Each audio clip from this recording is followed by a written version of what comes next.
All right, so Young Goodman Brown is the other story that we're reading this week, and Goodman just mean is a way of saying Mister. So young Mister Brown, or um, Goody would be good woman um, Brown or whatever. So um, it's a way of saying Mister or Miss.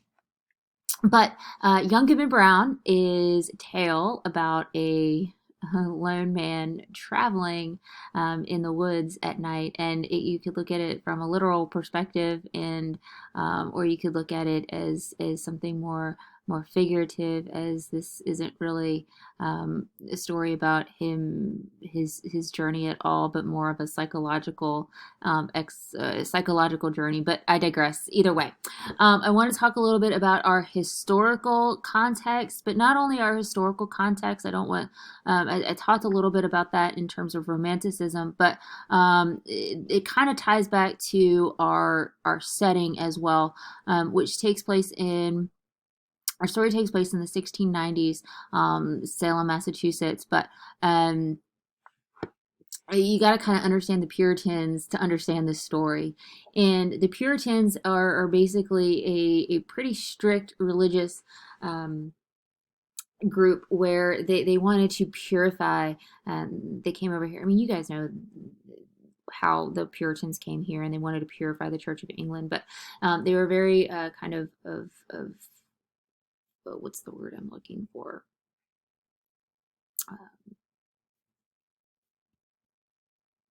Austere, I guess, is yes, austere is the word that I am looking for. Where other kind of religious sects that they branch off from were kind of decadent and embellished. The Puritans really kind of digress away from that mindset. They want a kind of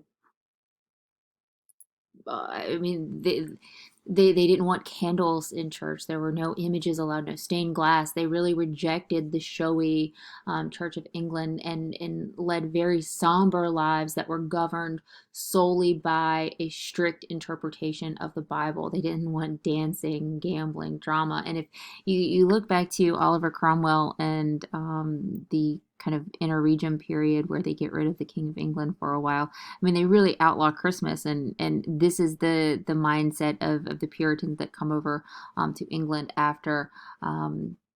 Anyways, I'm digressing, but they have basic beliefs in that Jesus is the Son of God.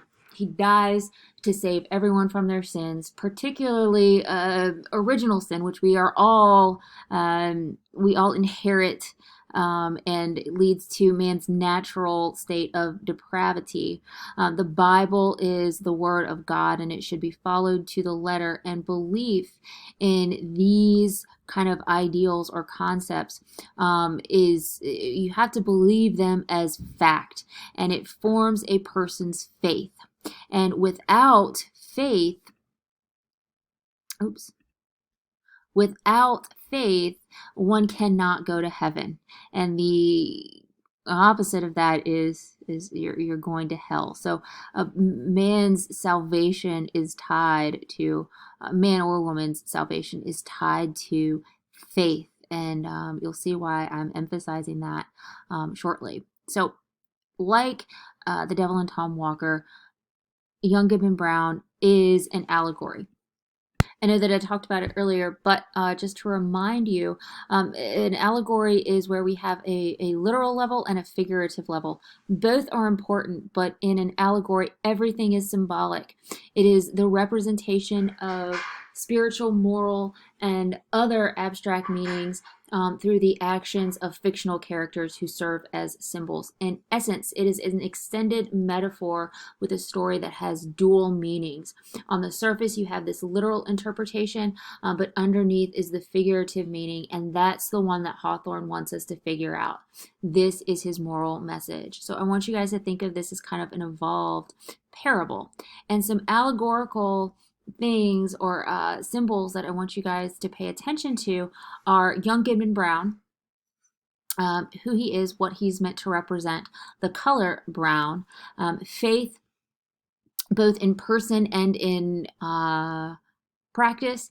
Pink ribbons, the traveler, Goody Cloyce, the staff, the dark figure, the forest, the overcast sky, this assembly in the woods, all of these things which we're going to come together and talk about have both literal and symbolic meaning. So pay attention to these elements as you read through the story. Oh, sorry, I'm moving backwards. Some other things that I want to mention, just so we're not confused, is that there are some allusions or historical references throughout this story that Hawthorne's audience would have certainly been familiar with, and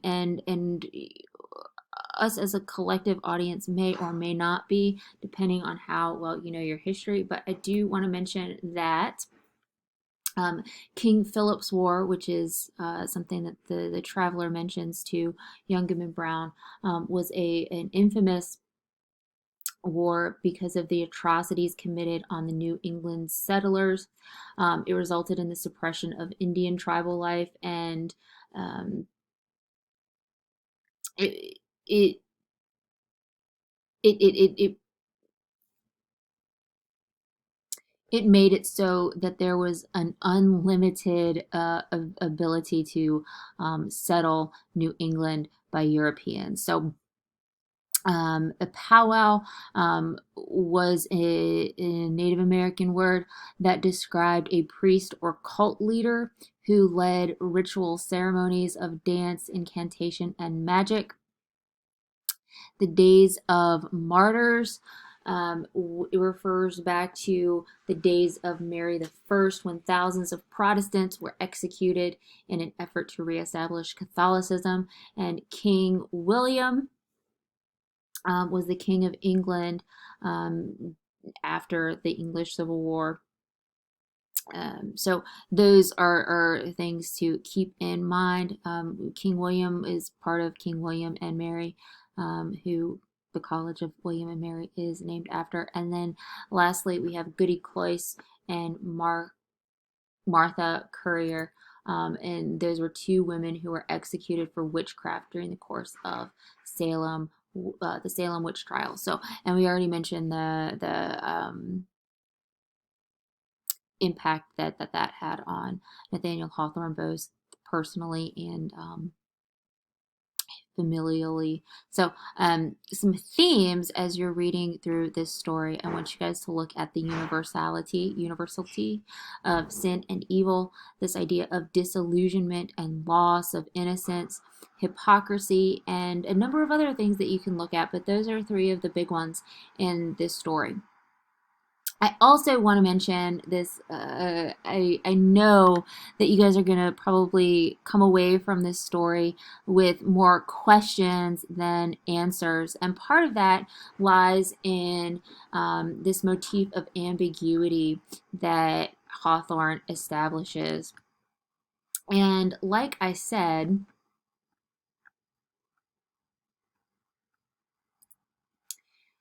we don't get a lot of answers in this story. The reader is left mostly with questions. For example, did the events of the story really happen, or were they merely young Gibbon Brown's imagination? Does the staff really wiggle and twist like a snake? Does Goody Cloyce disappear?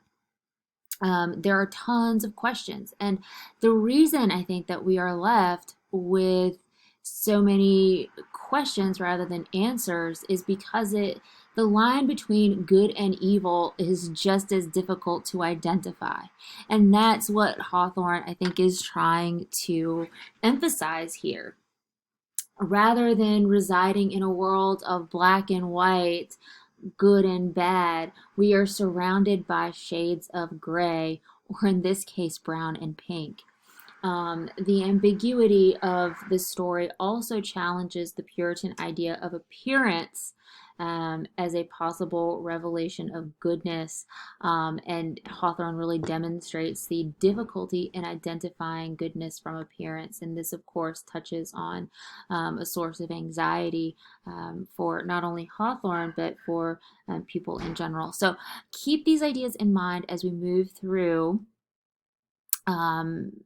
this story, and I am so excited to see what you guys think and what you guys want to talk about when we come together. So I look forward to it. Please let me know if you have any questions, comments, or concerns, and we'll talk about this soon.